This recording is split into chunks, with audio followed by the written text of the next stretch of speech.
Welcome. The topic we are discussing is jugular vein pressure, JVP. Now, पहले तो हमें ये समझना होगा कि हम ये मेजर ही क्यों करते हैं. जुगुलर वेन का प्रेशर मेजर करके हमें क्या मिलेगा. So the idea is hidden in the anatomy. If you see the right atria के अंदर जो ब्लड ड्रेन हो रहा है that is from the superior vena cava and the inferior vena cava. Right now our concern is superior vena cava. देखिए right atria जो होता है वो तो स्टर्नम से 5 सेंटीमीटर डीप होता है, 5 centimetre below that. The superior vena केवा is also not visible. Superior vena केवा के अंदर जो ब्लड ड्रेन हो रहा है राइट साइड से right internal right external jugular vein और लेफ्ट साइड से left internal left external jugular vein, ये सारे वेन्स जो है सुपीरियर वेना केवा में ब्लड को ड्रेन करते हैं. Now if you see that the superior vena केवा और राइट एट्रिया के बीच में कोई वाल्व नहीं होता. So whatever is the pressure of the right atria, the same is the pressure of the superior vena cava because there is a straight connection and there is no valve in between. And if you see that कि ये जो right side की internal jugular vein है, this is the right side internal jugular vein, it is also having a straight line connection with the superior vena cava, and there is no valve in between also. So what I can say is whatever is the pressure of right atria, the same is the pressure of right side of the internal jugular vein. Because there is no valve in between and there is a straight line connection. और right side की internal jugular vein तो superficial vein है, ये तो हमें दिखती है. So what we have understood is कि जब भी राइट हार्ट में कोई पैथोलॉजी होगी, राइट हार्ट में पैथोलॉजी मतलब कि right atria, right ventricle, pulmonary artery, इस साइड में राइट साइड के हार्ट में अगर कोई भी प्रॉब्लम होगी तो राइट हार्ट का प्रेशर चेंज होगा, राइट एट्रिया का प्रेशर चेंज होगा. और अगर राइट एट्रिया का प्रेशर चेंज होगा तो वो रिफ्लेक्ट होगा सुपीरियर वेना केवा में, वो रिफ्लेक्ट होगा राइट साइड की इंटरनल जुगुलर वेन में, और राइट साइड की इंटरनल जुगुलर वेन तो हम देख सकते हैं. सो बेसिकली जेवीपी को बनाया गया इसलिए क्योंकि it is a mirror of right heart, कि राइट हार्ट की कोई भी पैथोलॉजी होगी तो जेवीपी उसके अकॉर्डिंगली चेंज हो जाएगा और वो हमें दिख जाएगा. So why we are measuring the jugular vein pressure, because it is a mirror of right heart. It is a mirror of right heart. Where we are going to measure? We are going to measure this right side internal jugular vein. Right side internal jugular vein में normal JVP कितना होगा? Normal JVP is going to be equal to the normal pressure of right atria. Normally right atria का जो pressure होता है that is the normal JVP. Right atria का normal pressure कितना होता है? That is 2 to 5 millimeter of mercury. 2 to 5 millimeter of mercury. So that is the normal JVP. लेकिन अगर आपको मिलीमीटर ऑफ मर्करी में नहीं पूछते और सेंटीमीटर ऑफ वाटर में पूछते हैं तो that is going to be 5 to 8 centimetre of water. That is the normal JVP. JVP को मेजर कैसे करेंगे? दो तरीके होते हैं जेवीपी को मेजर करने के. One is basically is a clinical method. You are going to stand on the right side of the patient will be lying down in this 45 degree position and you will be standing on the right side. सबसे पहले तो हमें ये identify करना है कि उसकी right internal jugular when आपको दिख रही है या नहीं दिख रही. अगर वो आपको दिख रही है तो उसके अंदर का जो ब्लड कॉलम है वो ऊपर नीचे मूव कर रहा होगा, क्योंकि जैसे ही राइट एट्रिया कॉन्ट्रैक्ट रिलैक्स करता है उसका ब्लड कॉलम जो होगा राइट इंटरनल जुगुलर वेन का वो ऊपर नीचे करेगा. तो आपको ये आइडेंटिफाई करना है कि वो ब्लड कॉलम जब ऊपर जा रहा है तो वो मैक्सिमम किस पॉइंट तक जा रहा है. मान लीजिए वो ब्लड कॉलम पहुंच रहा था इस पॉइंट तक, तो आपको एक स्केल लेना है, उसको हॉरिजॉन्टली कुछ इस तरीके से प्लेस कर लेना है. Then you will take another scale which you are going to place vertically at the angle of sternum. ये दोनों पॉइंट जहां पे इंटरसेक्ट कर रहे हैं, इफ यू सी दैट कि हमारा जो राइट एट्रिया होता है, right atria is somewhere here. Right atria जो होता है it is 5 centimetre below the angle of sternum. Sternum से 5 सेंटीमीटर बिलो है. So what is the jugular vein pressure is going to be, for example यहाँ पे इस particular में if you see that ये जो दो स्केल्स हैं they are intersecting at the point of 3 centimetre and we know that from the angle of sternum the right atria is 5 centimetre below. तो जो जिस भी पॉइंट पे वो इंटरसेक्ट कर रहे हैं उसके अंदर हमारे को 5 को ऐड कर देना है. से फॉर एग्जाम्पल यहाँ पे इंटरसेक्ट कर रहे हैं 3 सेंटीमीटर पे, तो 5 + 3 comes out to be 8 centimetre of water. तो इसका जेवीपी हो गया 8 centimetre of water. So this is how we can measure, और इसको हम बोलते हैं 2 scale technique. So JVP is measured by 2 scale technique. We are going to stand on the right side of the patient. सबसे पहले वो identify कर लिया कहाँ पे है, हमने स्केल लगाया और जहाँ पे इंटरसेक्ट कर रहा था उसके अंदर 5 सेंटीमीटर को ऐड कर देंगे. That is going to be the normal JVP of the patient. अब एक प्रॉब्लम ये आती है जब हम क्लिनिकली इसको एसेस कर रहे होते हैं तो इंटरनल जुगुलर वेन जो होता है वो कैरोटिड आर्टरी के एकदम पास होता है. कैरोटिड आर्टरी पल्सेटिंग आर्टरी है, तो कंफ्यूजन हो जाता है कि हम कैरोटिड को देख रहे हैं या हम इंटरनल जुगुलर वेन को देख रहे हैं। तो कैसे, एक तरीका ये होता है, वैसे तो बहुत सारे तरीके हैं, उनमें से एक तरीका ये है कि कैरोटिड के जो पल्सेशन होते हैं ऐसे बाहर की तरफ आते हुए दिखते हैं, आउटवर्ड पल्सेशन होता है, और जुगुलर वेन के जो पल्सेशन होते हैं वो इनवर्ड पल्सेशन होता है, अंदर की तरफ जाते हुए दिखते हैं। So carotid pulsations are outward, whereas jugular pulsations are inward, outward, inward. Now coming to the why there will be raised JVP, in what conditions the jugular vein pressure will increase. See, jugular vein pressure is equal to the pressure of right atria. वो सारी condition जिसमें right atria का pressure बढ़ेगा basically JVP बढ़ेगा। और right atria का pressure क्यों बढ़ेगा कि राइट साइड से अगर ब्लड बाहर नहीं निकल पा रहा, मतलब कि राइट एट्रिया से ब्लड बाहर नहीं निकल पा रहा या राइट हार्ट से ब्लड बाहर नहीं निकल पा रहा, उन सारी कंडीशन में राइट एट्रिया का प्रेशर बढ़ेगा, मतलब कि जेवीपी बढ़ेगा। जैसे कि अब हमारा, क्योंकि हमारा कंसर्न राइट हार्ट ही है, तो हमने केवल राइट हार्ट के डायग्राम बनाए। Here you can see the superior vena cava, the right internal jugular vein, the right atria, the right ventricle, the pulmonary artery, the lungs. So we have just made the right side of the heart. The valve which is there between the right atria and right ventricle, that is the tricuspid valve. For example, the patient is having tricuspid stenosis, कि ये जो tricuspid वाल है ये अच्छे से नहीं खुल रहा है।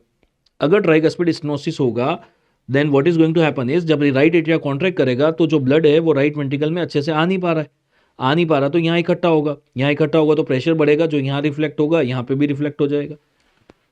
तो जब भी राइट हार्ट से ब्लड बाहर नहीं जा पा रहा है, उस सारी कंडीशन में जेवीपी बढ़ेगा। जैसे कि राइट वेंट्रिकल और पल्मोनरी आर्टरी के बीच का जो वाल्व है that is pulmonary valve. Now what is happening is कि पल्मोनरी वाल्व अच्छे से नहीं खुल रहा है, मींस कि पल्मोनरी स्टेनोसिस हो रखा है। अगर पल्मोनरी स्टेनोसिस हो रखा है, the blood will not be able to go from the right ventricle to pulmonary artery, the blood will accumulate here, then the pressure is going to back pressure, यहाँ पे accumulate होगा, फिर यहाँ पे accumulate होगा, फिर यहाँ पे हो जाएगा। So whenever the blood is unable to go out from the right heart, the JVP is going to increase. Let's understand one more condition. For example, pulmonary artery में constriction हो गया, there is a constriction in the pulmonary artery, that is referred as the pulmonary artery hypertension हो गया, pulmonary artery hypertension है। In that case again the blood will not be able to go in the pulmonary artery easily, so back pressure यहाँ इकट्ठा होगा, फिर यहाँ और यहाँ पे इकट्ठा हो जाएगा। So one more condition, if let's say for example right ventricle जो है वो अच्छे से contract नहीं हो रहा है, अगर right ventricle अच्छे से contract नहीं होगा means the right ventricle is failing, the right ventricle failure हो गया, right ventricle अच्छे से contract नहीं कर पा रहा, so again the blood will start accumulating here because unable to go out, the back pressure will be here and here. So basically whenever the blood is unable to go from the right side of the heart, the JVP blood column is going to be increased, and that is called as raised JVP. So causes of raised JVP, whenever there is right heart obstruction, right heart outflow obstruction,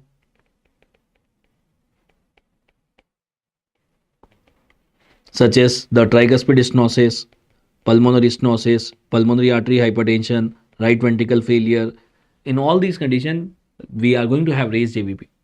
Now say for example, let's say you want to measure the JVP of your room partner. तो आपने आपका जो भी room partner था या family member था, आपने उसको 45 डिग्री पे ले लिया, आप राइट साइड में खड़े हो गए और अब आप ढूंढ रहे हो कि राइट साइड की इंटरनल जुगुलर वेन है कहाँ, उसका ब्लड कॉलम दिख ही नहीं रहा है।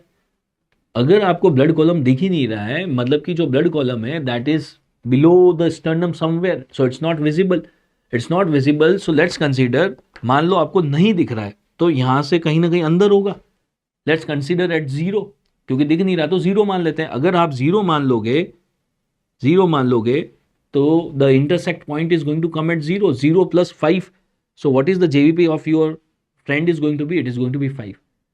तो हमारे को जो नॉर्मल हेल्दी इंडिविजुअल होते हैं उनके अंदर जनरली ये ब्लड कॉलम देखने को ही नहीं मिलता है, तो हम मान लेते हैं कि जो इंटरसेक्ट पॉइंट आएगा 0 आएगा, 0 प्लस 5 करेंगे तो 5 हो जाएगा। So that is why if you see the normal JVP it is 5 to 8, तो 5 तो आना ही आना है, right. And when the JVP will be increase whenever there is a obstruction in the right heart. अब जेवीपी को measure करने का एक इलेक्ट्रॉनिक तरीका भी होता है, there is one sophisticated way.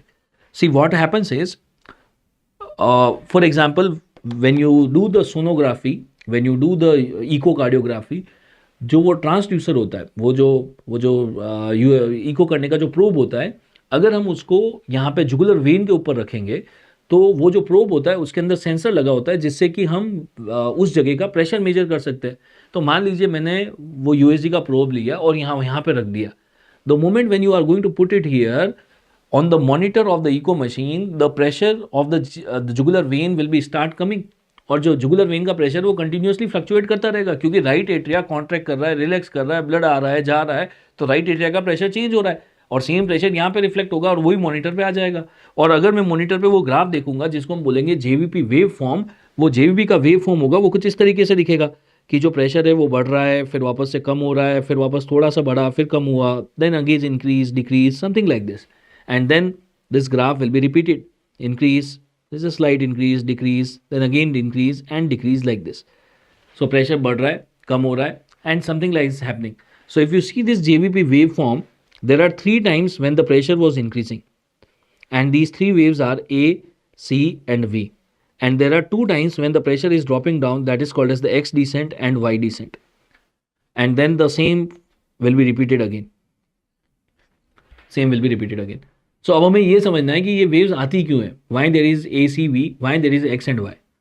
So when it comes to the A wave जो आता है basically you can see it's a positive wave, मतलब कि राइट एट्रिया के अंदर प्रेशर बढ़ रहा है। राइट एट्रिया के अंदर ये जो ए वेव आता है it is because of right atrial contraction, it is because of right atrial contraction.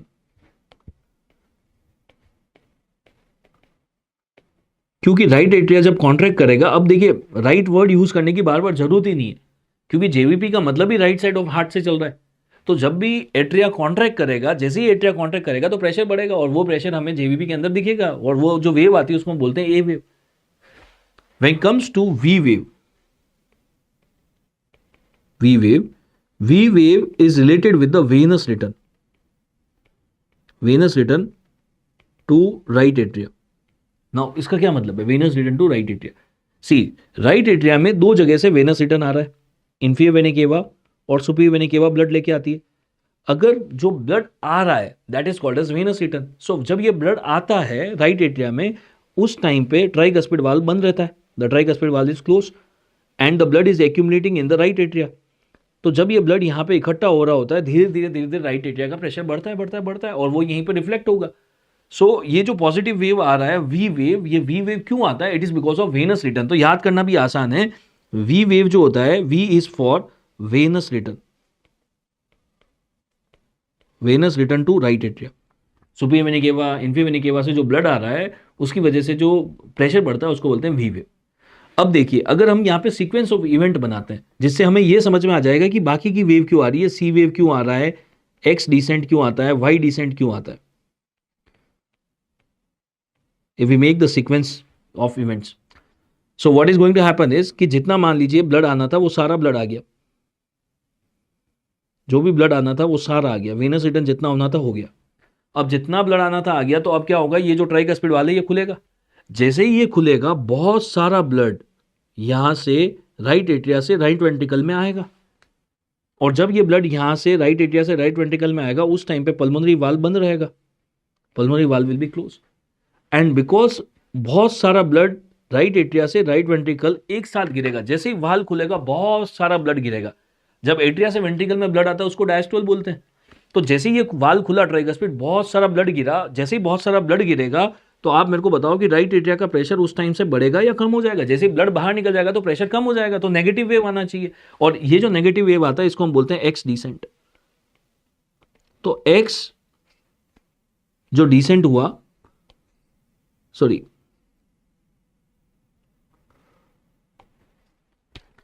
जैसे ही ये खुला बहुत सारा ब्लड ऊपर से नीचे गिरा और जैसे ही ऊपर से नीचे गिरा इसकी वजह से जो वेव आता है इसको हम बोलते हैं Y descent. Y descent. So Y descent क्यों हुआ? Y descent is seen in the early diastole. Early diastole when the blood is going from the right atria to right ventricle. जैसे ही वाल्व खुला बहुत सारा ब्लड गिरा और early diastole हुआ तो वाई वेव आया। अगर आप जेवीबी का वेव फॉर्म देखो, वी वेव के बाद में कौन सा वेव आ रहा था? Y wave.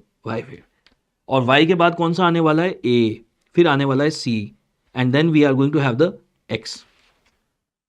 So now we are going to see that कि वाई तो आ गया, अब क्या आएगा? ए वेव आएगा। अब what is going to happen is for example diastole चलता जा रहा था, जितना ब्लड आना था ऑलमोस्ट सारा ब्लड आ गया वेंट्रिकल के अंदर, अब थोड़ा सा ब्लड यहाँ पे रह गया, तो एट्रिया तो ये चाहता है ये बचा कुचा ब्लड भी चला जाए, बचा कुचा ब्लड भी चला जाए, तो बचा कुचा ब्लड आगे भेजने के लिए the atria has to contract actively, actively contract करेंगे और इस बचे कुचे ब्लड को भेजेंगे।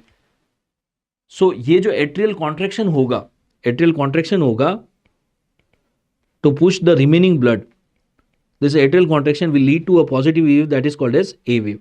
atrial contraction से A wave आ गया। अब जो ब्लड आना था वेंट्रिकल के अंदर वो सारा आ गया, whatever the blood is suppose to come वो सारा आ गया, पल्मोनरी वाल्व बंद है, जितना ब्लड आना था वो भी आ गया, सो नाउ ट्राइकस्पिड भी बंद हो जाएगा। So right now if you see the current status, the tricuspid valve is close, the pulmonic valve is also close. Now what is going to happen is, ये जो राइट वेंट्रिकल है अब ये contract करेगा, the right ventricle will contract and will try to push the blood in the pulmonary artery, pulmonary artery में blood को push करना है।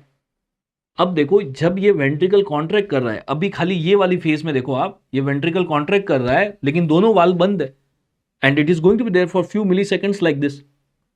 This particular phase is called as isovolumetric contraction, इसको हम बोलते हैं आइसोवॉल्यूमेट्रिक कॉन्ट्रैक्शन, कि वॉल्यूम तो चेंज नहीं हो रहा बट राइट वेंट्रिकल कॉन्ट्रैक्ट कर रहा है। और जब ये आइसोवॉल्यूमेट्रिक कॉन्ट्रैक्शन होता है तो प्रेशर जो होता है पल्मोनिक वाल्व पे तो लगता ही लगता है, ट्राइकस्पिड पे भी लगता है, और क्योंकि ट्राइकस्पिड वाल्व पे जैसे ही प्रेशर लगता है तो ट्राइकस्पिड वाल्व थोड़ा सा ऊपर की तरफ इस तरीके से बल्ज कर जाता है।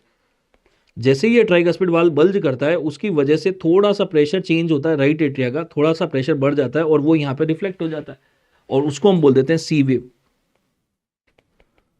सो सी वेव क्यों आया? ड्यूरिंग द आइसोवॉल्यूमेट्रिक कॉन्ट्रैक्शन, आप ये डायग्राम देखिए, ड्यूरिंग द आइसोवॉल्यूमेट्रिक कॉन्ट्रैक्शन वो ट्राइकस्पिड वाल्व पे प्रेशर लगा, वो थोड़ा सा ऊपर की तरफ बल्ज किया और उसकी वजह से जो छोटा सा प्रेशर चेंज दिखेगा उसको बोलेंगे सी वेव।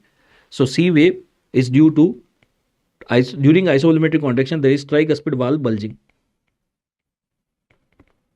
ट्राइकस्पिड वाल्व की बल्जिंग हुई। So if you see the various waves of the JVP, हमारे को ये याद रखना है कि कौन से वेव कौन से इवेंट की वजह से आया। तो ए वेव तो हो गया एट्रिया के कॉन्ट्रैक्शन की वजह से, सी वेव हो गया tricuspid valve bulging, tricuspid valve bulging during isovolumetric contraction,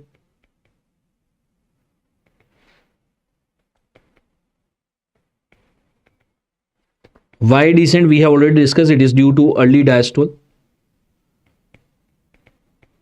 early diastole means the blood when it goes from right atria to right ventricle।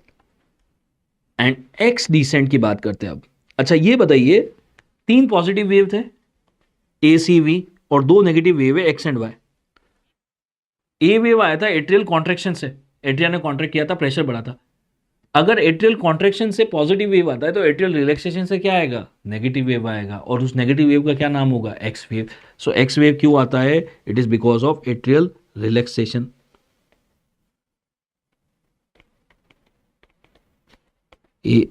X descent is because of atrial relaxation।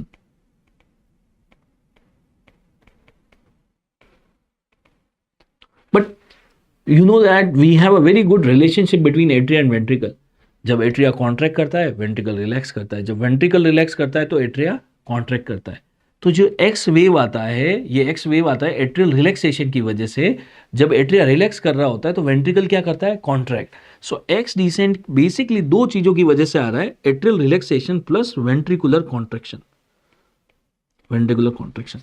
सो ये जो detail है ये आपको याद करनी है और इसको हम अभी याद करने की कोशिश करेंगे। पहले तो बताइए पॉजिटिव वेव कौन सा है, नेगेटिव कौन सा है? 3 पॉजिटिव है ए सी वी और 2 नेगेटिव है X descent Y descent. Atrial contraction A wave, atrial relaxation plus ventricular contraction X wave. Then we have discussed about venous return, V for venous return, V wave.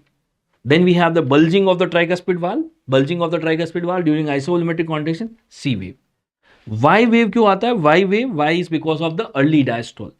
Early diastole जब atria से ventricle में blood आता है, that is early diastole, right? So we have discussed the 5 waves. अब ये जो waves है, इनकी morphology change हो जाती है depending on the pathologies. For example, let's see the pathological changes in the A wave. आप मेरे को ये बताइए नॉर्मल ए वेव क्यों आता है? नॉर्मली ए वेव जो आता है it is because of the atrial contraction. A wave is because of atrial contraction. In which condition A wave will be absent? In the condition where the atrias are not contracting, एक ऐसी pathology होती है जिसके अंदर atria contract ही नहीं करता, atria से ट्विच करते हैं, तो उसके अंदर एट्रिया कॉन्ट्रैक्ट ही नहीं करेगा तो ए वेव आएगा ही नहीं. So absent A wave is seen in atrial fibrillation, क्योंकि एट्रियल फिब्रिलेशन में एट्रिया कॉन्ट्रैक्ट ही नहीं करते, ट्विच करते. In which condition we are going to have the large A wave. Large A wave तब आएगा जब एट्रिया बहुत जोर से कॉन्ट्रैक्ट करेगा. एट्रिया को बहुत पावरफुल कॉन्ट्रैक्ट कब करना पड़ेगा, जब ब्लड आगे नहीं जा रहा होगा. मतलब कि राइट हार्ट में कभी भी ऑब्स्ट्रक्शन होगा तो एट्रिया को जोर से कॉन्ट्रैक्ट करना पड़ेगा. Means the large A wave will B seen in right heart obstruction, right heart outflow obstruction, जैसे कि tricuspid stenosis, pulmonary stenosis, pulmonary artery hypertension, whenever the blood is not able to go out from the right heart. Then it comes the Cannon A wave.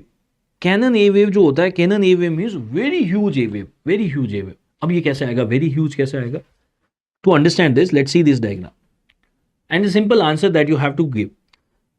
See, जब ventricle contract करता है, the blood is supposed to go from the ventricle to the pulmonary artery. जब ventricle contract करता है उस time पे what is the status of the tricuspid valve, the tricuspid valve should be closed, tricuspid valve should be close. Ventricle contract करेगा तभी blood आगे जाएगा. अच्छा एक और चीज बताइए, जब वेंट्रिकल कॉन्ट्रैक्ट करता है तो एट्रिया क्या करना चाहिए, रिलैक्स करना चाहिए. ये तो बहुत हार्मोनियस रिलेशनशिप होती है.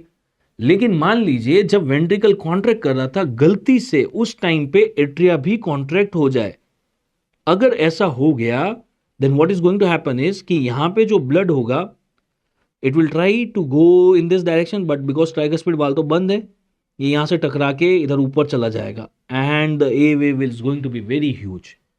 So the Cannon A wave is seen अगर एट्रिया जो है उस टाइम पे कॉन्ट्रैक्ट कर जाए जिस टाइम पे वेंट्रिकल भी कॉन्ट्रैक्ट कर रहा था, या फिर मैं ऐसा बोल दूं एट्रिया उस टाइम पे कॉन्ट्रैक्ट कर जाए जब ट्राइकस्पिड वाल्व बंद है, तो जो ए वेव आएगा that is going to be huge, that is called as cannon A wave.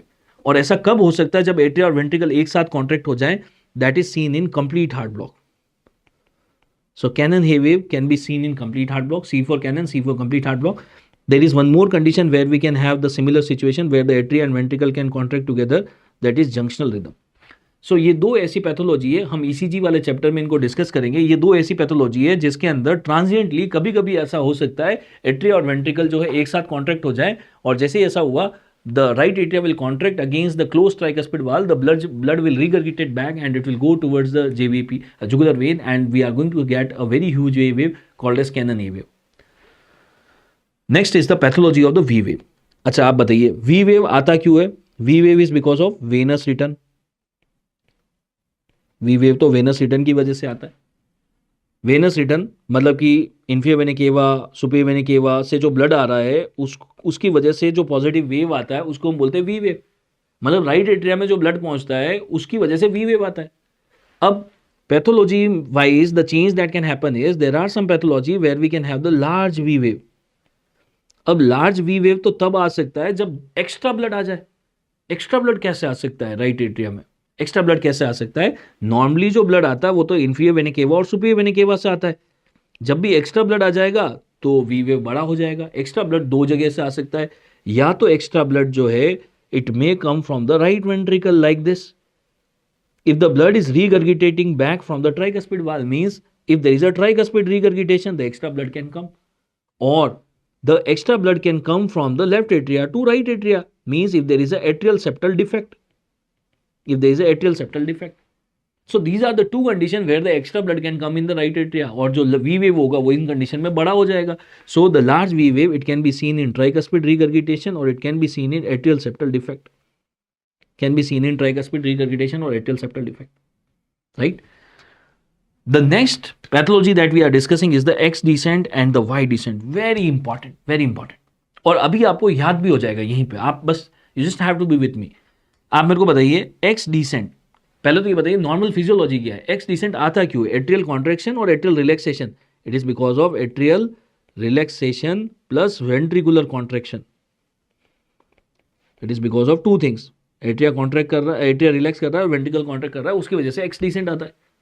अब एक्स डिसेंट जो होता है उसको वो जनरली दो पैथोलॉजी के रेफरेंस में पूछते हैं, कंस्ट्रिक्टिव पेरिकार्डाइटिस एंड कार्डियक टेम्पोनेट. कि कंस्ट्रिक्टिव पेरिकार्डाइटिस में क्या होगा एक्स का और कार्डियक टेम्पोनेट में क्या होगा. पहले तो हमने ये सीखा कि एक्स आता कब है। एक्स आता है atrial relaxation plus ventricular contraction में। वेंट्रिकुलर कॉन्ट्रैक्शन का तो मतलब हो गया सिस्टोल। सो एक्स जो होता है बेसिकली सिस्टोल के टाइम पे आता है। एक्स जो होता है नॉर्मली, हम फिजियोलॉजी की बात कर रहे हैं, नॉर्मली एक्स जो होता है सिस्टोल से आता है, सिस्टोल के टाइम पे आता है। तो हम एक डायग्राम बना लेते हैं कार्डियक टेम्पोनेट में और कंस्ट्रिक्टिव पेरिकार्डिटिस में क्या होगा। सी कार्डियक टेम्पोनेट में जो बेसिक प्रॉब्लम है, हार्ट के चारों तरफ बहुत सारा हेमरेजिक फ्लूइड इकट्ठा हो गया है। हार्ट के बहुत चारों तरफ बहुत सारा हेमरेजिक फ्लूइड इकट्ठा हो गया, उसको हमने बोल दिया कार्डियक टेम्पोनेट। और ये जो फ्लूइड इकट्ठा हुआ है हार्ट के चारों तरफ, ये हार्ट को दबा रहा है, हार्ट को दबा रहा है। That is called as cardiac tamponade. Constrictive pericarditis में क्या होता है, that there is a formation of thick membrane around the heart. There is a thick membrane formation around the heart, and what this thick membrane is doing is it is compressing the heart. Thick membrane is compressing the heart. Now we will try to see that कि इन दोनों condition में x decent का क्या होगा। X decent जो आता है वो आता है वेंट्रिकुलर कॉन्ट्रेक्शन की वजह से, मतलब कि सिस्टोल की वजह से। तो अगर मैं सिस्टोल का डायग्राम बनाऊं, जब वेंट्रिकल कॉन्ट्रैक्ट कर रहा है, here is the right ventricle, here is the right atria, ventricle जब कॉन्ट्रैक्ट करता है तो जो ब्लड है, the blood is suppose to go from the right ventricle to the pulmonary artery. If I make the same thing here, here is the right ventricle, the blood is suppose to go from the right ventricle to the pulmonary artery. Now what is going to happen is, आप देखिए अगर मैं systole की बात कर रहा हूं, cardiac tamponade में क्या हो रहा है, जब सिस्टोल होगा राइट वेंट्रिकल कॉन्ट्रैक्ट करना चाहता है, कॉन्ट्रैक्ट करना चाहता है means the right ventricle wants to go like this, the right ventricle wants to contract, the right ventricle wants to contract. So what is going to happen, अब ध्यान से सुनना आप, ध्यान से सुनना आप। एक्स डिसेंट जो होता है it is because of two things, atrial relaxation plus ventricular contraction. अभी मैं फोकस कर रहा हूं वेंट्रिकुलर कॉन्ट्रैक्शन पे।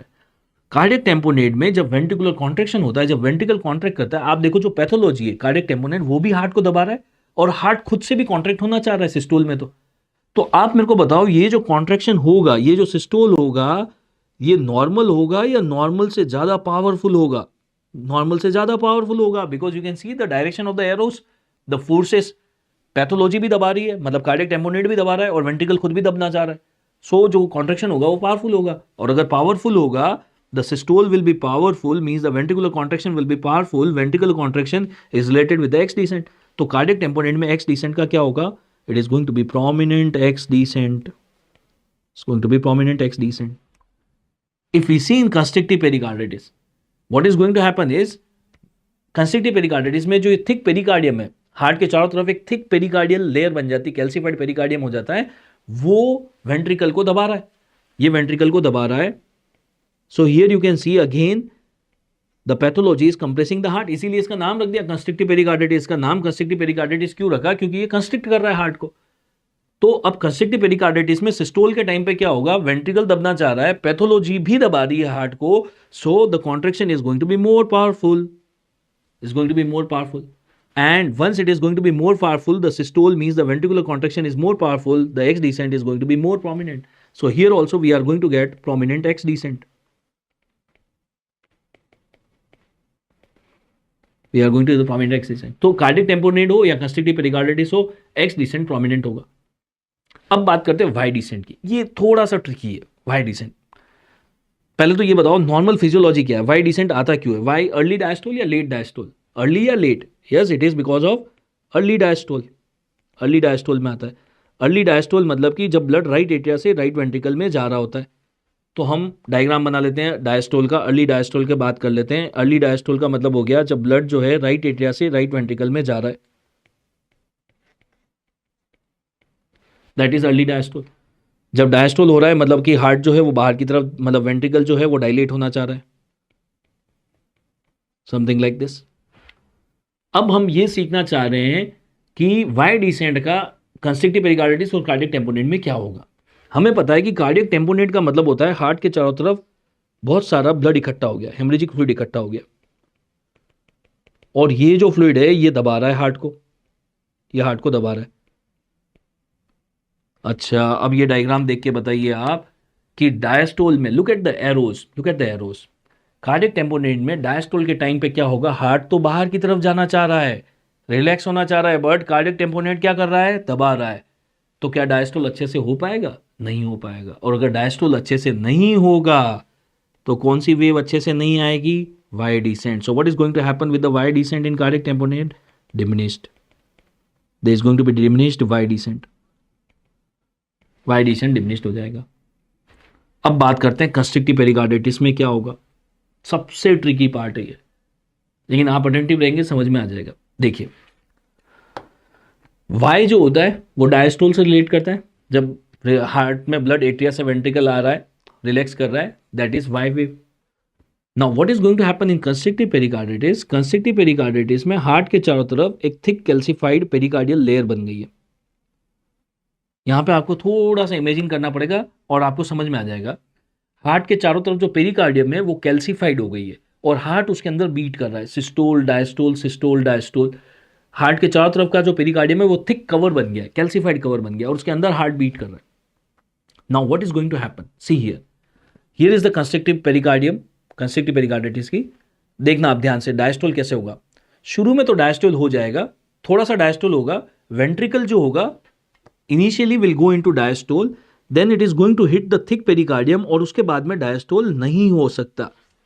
So if I say that in constrictive pericarditis, where the problem is going to happen, in the early diastole or the late diastole? Problem कहां पे create होगी? Late diastole में. अर्ली में तो प्रॉब्लम नहीं है, क्योंकि जो ब्लड आएगा जैसे ही थोड़ा सा वेंट्रिकल जो है थोड़ा सा तो रिलैक्स हो जाएगा, थोड़ी सी जगह थी वहां पे, रिलैक्स हो गया, फिर टकराएगा उससे और फिर रुक जाएगा, तो लेट डायस्टोल नहीं होगा. अगर मैं ये बोलता हूं कि अर्ली डायस्टोल में मान लीजिए इतना ब्लड आता है एट्रिया से वेंट्रिकल में और लेट डायस्टोल में भी इतना आता है, for example normal healthy individual में अर्ली डायस्टोल में भी इतना ब्लड आता है एट्रिया से वेंट्रिकल में और लेट डायस्टोल में भी इतना आता है. But in constrictive pericarditis what is going to happen? Early diastole तो जैसे होता है वैसे ही होगा, लेकिन लेट डायस्टोल नहीं हो पाएगा, बहुत कम होगा. तो अब देखने वाले को क्या लगेगा कि अर्ली डायस्टोल ज्यादा हो रहा है. एक्चुअली अर्ली डायस्टोल ज्यादा नहीं हो रहा है. What happened is late diastole कम हो गया तो अर्ली डायस्टोल ज्यादा दिख रहा है, ज्यादा दिख रहा है. और अर्ली डायस्टोल से कौन सी वेव रिप्रेजेंट होती है? Y wave. और क्योंकि अर्ली डायस्टोल ज्यादा दिखता है मींस कि वाई वेव ज्यादा प्रोमिनेंट दिखेगा. So in constrictive pericarditis what is going to happen is there is going to be prominent Y descent. Prominent Y descent होगा. There is going to be prominent Y descent. So now we have understood that what is X descent and what is Y descent. X descent क्या है और Y descent क्या है? If I summarise the table here, whether it is cardiac tamponade or constrictive pericarditis, X descent is going to be prominent in both the condition. X तो दोनों में prominent होगा, whereas जब हम Y descent की बात करते हैं तो cardiac tamponade में Y जो होगा वो diminished होगा और यहां पे Y भी prominent होगा.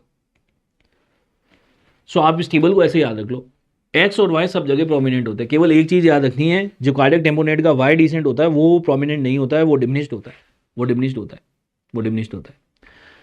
कंस्ट्रिक्टिव पेरिकार्डिटिस में जो प्रोमिनेंट Y हमें देखने को मिलता है उसको हम बोलते हैं Friedreich sign. So Friedreich sign is the prominent Y descent seen in constrictive pericarditis, right. So this is all about the X and Y. अब हम बात करते हैं कुस्मोल साइन की. कुस्मोल साइन क्या होता है? Kussmaul sign means normally during inspiration, normally during inspiration JVP falls. मतलब कि अगर आप मेरा जेवीपी लेते हैं, मान लीजिए मेरा जेवीपी आ रहा है 5 सेंटीमीटर ऑफ वाटर, आपने मेरे को बोला सांस लो, इंस्पिरेट करो और होल्ड करो, तो मेरा जेवीपी जो है थोड़ा सा कम हो जाएगा.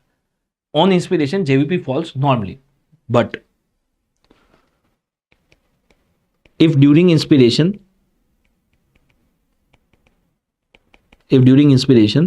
जेवीपी इंक्रीजेस, अगर इंस्पिरेशन पे जेवीपी बढ़ रहा है, this is called as Kussmaul sign. During inspiration if JVP is increasing, called as Kussmaul sign. Kussmaul sign किस में देखने को मिलता है? It is seen in constrictive pericarditis, it is seen in right ventricle MI, it is seen in right ventricle failure, it is seen in many condition.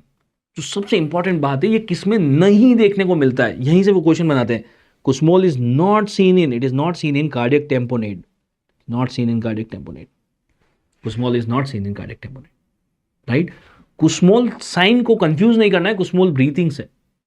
कुस्मोल breathing जो होता है that is seen in metabolic acidosis. Metabolic acidosis जब होता है तो patient जो होता है लंबी लंबी गहरी सांसें ले रहा होता है जल्दी जल्दी, that is called as Kussmaul breathing. So Kussmaul sign is different, Kussmaul breathing is different. मैं यहां पे लिख रहा हूं कुस्मोल ब्रीथिंग क्या होता है. तो Kussmaul breathing, it is seen in metabolic acidosis. It is nothing to do with JVP. इसका जेवीपी से कोई लेना देना नहीं है कुस्मोल ब्रीथिंग का. Kussmaul breathing is related with metabolic acidosis. Okay, now there is one extra point. If I just give the names of the normal JVP wave form, आप देखिए यहां पे 3 पॉजिटिव वेव हो गई, A, C and V. Here is the X descent and the Y descent. लेकिन कभी कभी क्या होता है जेवीपी के वेव फॉर्म में, आप देखिए ए वेव आ रहा है, सी आ रहा है, लेकिन एक्स आया ही नहीं, और एक्स के बाद में सीधा सी के बाद में कौन सा आ गया, वी वेव आ गया, and then we are having the Y wave. So if this happens कि सी के बाद में सीधा वाई वेव आ रहा है, एक्स आ ही नहीं रहा है, this particular wave is referred as CV wave. This is called as CV wave. And this CV wave is seen in tricuspid regurgitation. It is seen in tricuspid regurgitation. इसको direct याद करना ही ज़्यादा better है. There is no need to go into detail of that. So this is just one point that I want you to remember directly. Otherwise तो हमने सारी चीज़ें concept से समझी, एक्स डिसेंट, वाई डिसेंट, किस में क्या होगा, कब प्रोमिनेंट डिमिनिश्ड होगा. CV वेव को डायरेक्ट याद रखेंगे, किस में जो है देखने को मिलता है, TR में देखने को मिलता है, right. So this is the details of the JVP that we should know. Now coming to the summary. तो more or less आपके सारे क्वेश्चन JVP के यहाँ से हो जाएंगे. एक बार देख लेते हैं इसको. JVP को मेजर कहाँ पे करते हैं? JVP को मेजर करते हैं right side of internal jugular vein में. कौन सा मेथड यूज करते हैं? We use the 2 scale technique. C wave क्यों आता है? C wave comes, it is due to tricuspid valve bulging. Due to tricuspid valve bulging during isovolumetric contraction phase. It's during isovolumetric contraction phase. Large A wave वो उन सारी condition में आएगा जब atria को बहुत पावरफुल कॉन्ट्रैक्ट करना पड़ेगा. कब कब करना पड़ेगा? Whenever there is an obstruction in the right heart such as tricuspid stenosis, pulmonary artery hypertension. Canon A wave, very huge A wave. Canon A wave, it is seen in complete heart block, junctional rhythm. Complete heart block, junctional rhythm. Large V wave. V is because of venous return to the right atria. Right atria में ज़्यादा blood 2 जगह से आ सकता है, 2 pathology में आ सकता है. या तो पेशेंट को ट्राइकस्पिड रिगर्गिटेशन हो या एट्रियल सेप्टल डिफेक्ट हो. ये अभी नीट पीजी में आया था ट्राइकस्पिड रिगर्गिटेशन वाला. प्रोमिनेंट वाई एक ही कंडीशन में देखने को मिल रहा था, constrictive pericarditis, and that is called as Friedreich sign. It's called as Friedreich sign. Prominent Y of constrictive pericarditis.